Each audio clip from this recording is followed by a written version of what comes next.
Welcome back to Cards and Comics. Today, I want to talk about the major focus of my channel going forward. Besides, the mail days and some opinion pieces, it's going to be 90's box breaks. And last year, I announced that I'm going to try to open, as many boxes as I can and focus the channel on, a lot of 90's box breaks. But what I want to do is I want to clarify the goal, what I want to do. So my goal is to open every wax box from the 90's for baseball cards on my channel. Now, to do that, I had to define, what that list of products is and figure out how many boxes that were made in the 90's. And that became sort of a project for me for the last few months, is to go and look and see how many products were made in the 90's that were issued in wax boxes. Because not every product made in the 90's was issued in a nationally distributed wax box format. A lot of box sets, a lot of complete sets.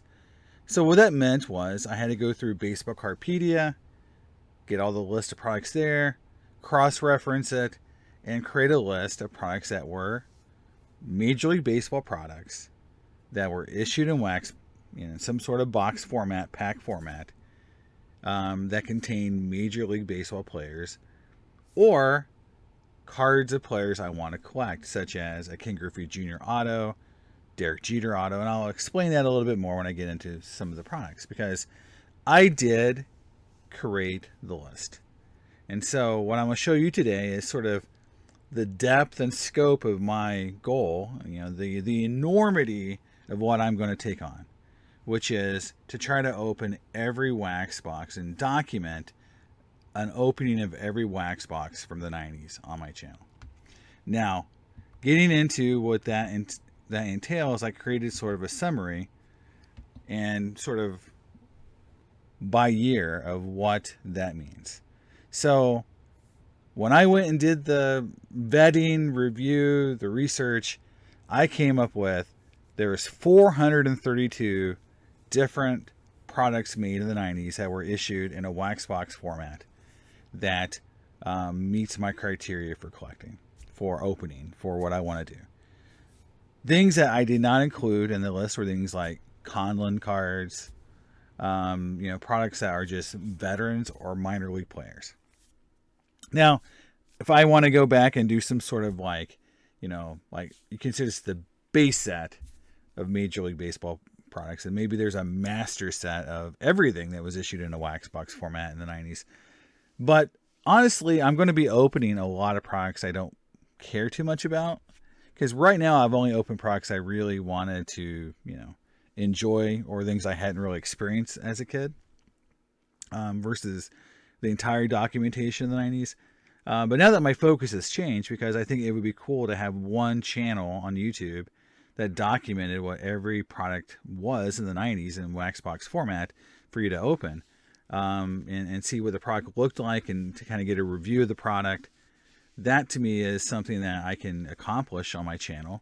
So I figured that is something, that's a fun goal to shoot for.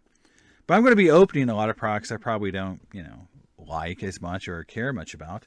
No one's looking forward to the 1990 Donners opening, or the 1990 Tops opening, even though there is maybe one or two cards in there worth looking at. But in general, there's not going to be as much fun opening those products as opening, let's say, a 98 or 99 Finest or Bowman's Best box, which to me is a lot more fun on just a personal level. So opening a bunch of other products like minor league products, classic products, Conlon products, which are just pre-war cards and reissued in a modern format with the cool photos. But those are things I just don't want to bog down my project. I want to focus on cards issued in the 90's with basically current players, and players I will want to collect. So when I went through that whole list, 432 products, Of that, I've opened 49 boxes already. So I've already opened almost 50 different products already. And that leaves me with 383 boxes to open, and I'm at 11.34%. Now, I did do some, analytical. I know I said I wouldn't do that very much, and it took me almost 6 months to kind of put this all together with my job and everything. That if you look at the graph here that I created, you'll see that starting in 1990, there was 13 different products issued in the wax pack or box format, and it steadily increased basically all the way to 1998, and then in 1999 we saw a decline, right? So, and the percent gain is the orange line. So year over year growth, percent growth, is the orange line. So you can see the peak, growth from one year to the next was 1992, when you almost doubled the amount of products from one year to the next. But the peak year in the 90s for wax products produced was 1998, was 71 different products. And that dipped to 63 in 99 because of one big thing. Pinnacle left. So you had the bankruptcy, and so you lost the Skybox and Pinnacle products, and you can see that here, that there's no Pinnacle. You lost Metal, so you lost a lot of cool stuff in 1999. Well, I guess Metal Universe was still around that one year, but again, a lot of products went away that weren't replaced, and that's where we ended up, where there was less products in 99 than 98. So this is the checklist I made. So every product listed here, and then I talk about, I check off if I've open a box or not, and then I am going to go through and kind of list out the top hits, any kind of notes I want to make just kind of for reference, and then if I grade any of the cards, sort of like a result. And so it's kind of a summary of my experience with the product, what I opened, what I got, and did any of the cards, did I send them in to get graded. So for example, in this 98.99 Skybox Premium, I did pull a Cal Ripken Soul of the Game card. And the 99 Stars and Steel, I got the Roger Clemens Domed Gold and the Chipper Jones Gold card. So just kind of like a summary of what I received.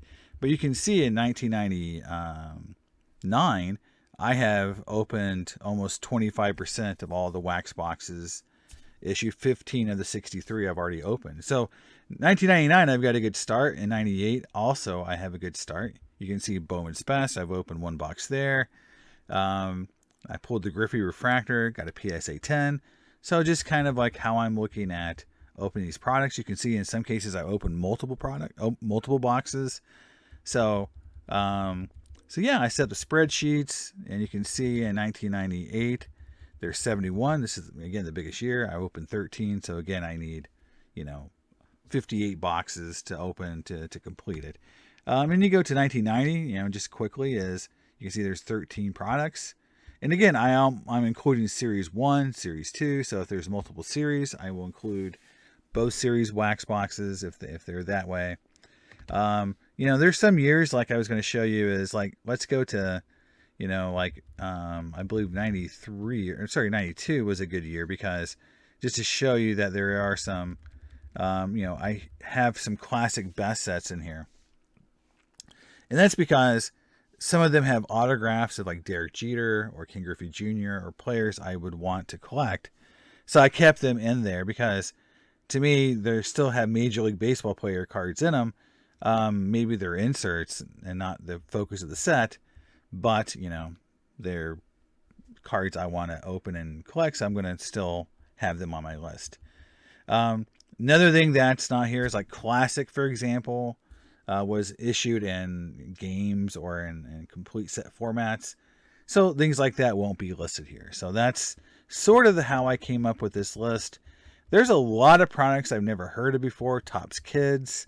This is a lot of fun. I mean, certain things like that 92 Upper Deck Fan Fest was a wax box. So, some things are, odd as wax boxes. Now, I may have made mistakes, so as I go through the list here, I might find that there's a product listed here that actually Baseball Card PD had it wrong. There isn't a wax box format for it. Um, or, it wasn't something that I want to collect anymore or open. So, that's what I'm going to go. It's like the Score Procter and Gamble. Maybe that shouldn't have been on the list. So I need to go back and keep looking at it and making sure that I have the list completely correct. But that's going to be part of the journey and part of the fun is completing this throughout the years. And again, some years I've opened one box in '93, right? But I've opened 15 different products in 1999. Going back to the chart here for just a second, it just shows you, just looking at the 90s and the proliferation of products, this is just, wax boxes. If you were to put all the sets made in the 90s, this list would grow quite a bit. All the box sets and food issues and things like that were issued not in a box format but in other means. The 90s have a ton more cards than this. This is just products, again, issued in the box format that I can break on my channel and show everyone what it was like to open these products back in the day. Also, I've opened a majority of these products, especially from the early 90s, in my lifetime, but I want to document them on the channel, so it doesn't count if I don't have a video of it. That's sort of like cheating. Like, oh yeah, I opened a box of it and 20 years ago, so I'm going to just check that one off. That's not what I'm talking about. I want to make sure I have a video, a documentation of it, and I'm going to try to do a better job of summarizing the results, make it easier for you to find the videos on my channel, create thumbs. So I'm going to do that work as well. So let me know what you think. Do you think this is realistic? Do you think I can actually get this accomplished? Do you think I can open, the 431 boxes that I think are in existence over the 90s? So again, that's averaging 43 boxes a year. I think that is going to be very interesting for me to see if I can get that. I didn't get that. I gotta get this all kind of working together. Some of my lookups and values and stuff aren't adding up, so it's a little work in progress. I just want to show it off to show you where I'm at in this process. Again, 49 of 431 to me is a good start. I think it's going to be insane if this can actually work, if I can actually make it through and see to the very end, opening all these products and document them and not get bored or abandon it, right? Because sometimes you just don't follow through. As a collector, you get kind of like, oh, I want to do something different. I don't do that anymore. I'm pretty pumped about it. I really think it'd be a lot of fun. And there's a lot of websites or channels on YouTube like Trogley Guitars that does a similar thing with guitars. I think it would be cool, unboxing guitars. I think it'd be cool to unbox, all the 90s baseball products and just have one place where you can go look at it and see the products for yourself. See if you want to open a box, right? So let me know what you think in the comments. Is this feasible? Do you think it's going to be possible for me to do all this in my lifetime? I'm hoping it will be. In 3 years, I've done 49. So if you think about that, that's like 16 different products a year. At that rate, it's going to take let's do the quick math. Like in 10 years, I'll have 160. So that's like what, 30 years? Maybe I'm going to pick up the pace a little bit to get this done. So there we go, guys. That's the video. Let me know what you think in the comments, and wish me luck as we get this done. And I think it'll be a fun journey, and I hope you guys check it out. Let me know your feedback, and I'll see you next time on Cards and Comics. Bye.